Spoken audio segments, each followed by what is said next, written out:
ناظرین، 15 جولائی 2016 کی بات ہے۔ رات کا وقت ہے۔ اسلامی ملک ترکی کے شہروں میں لوگ دن بھر کام کاج کرنے کے بعد سیر و تفریح کی خاطر باہر نکلے ہوئے ہیں۔ اچانک معمول کی زندگی میں زلزلہ سا آ گیا۔ استنبول کی سڑکوں پر فوجی گاڑیاں نمودار ہوئی اور فوجیوں نے 2 مین پل بند کرا دیے۔ ادھر دارالحکومت کی فضا میں جنگی طیارے پرواز کرنے لگے۔ انٹرنیٹ سروس بند ہو گئی۔ خاصی دیر تک عوام کو سمجھ نہیں آیا کہ کیا ماجرا ہے۔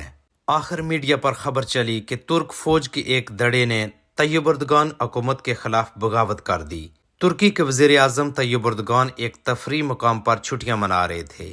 انہوں نے عوام سے اپیل کی کہ وہ باغیوں کے خلاف سڑکوں پر نکل آئیں، کیونکہ عوامی طاقت کے سامنے دنیا کی کوئی قوت نہیں ٹھہر سکتی۔ طیب اردگان کی اپیل پر استنبول میں ہزار خواہ مرد و زن سڑکوں پر نکل آئے۔ انہوں نے جان کی پرواہ کیے بغیر بہادری سے ٹینکوں پر سوار مسلح باغیوں کا سامنا کیا۔ حقیقت یہ ہے کہ حکومت کے حق میں عوام کا زبردست جوش و جذبہ دیکھ کر باغی فوج کے حوصلے پست ہو گئے۔ فوج نے کچھ مزاحمت کے بعد ہتھیار ڈال دیے۔ یوں عالم اسلام کی ایک اہم مملکت ترکی کی تاریخ کا ایک ہیجان انگیز باب اختتام کو پہنچا۔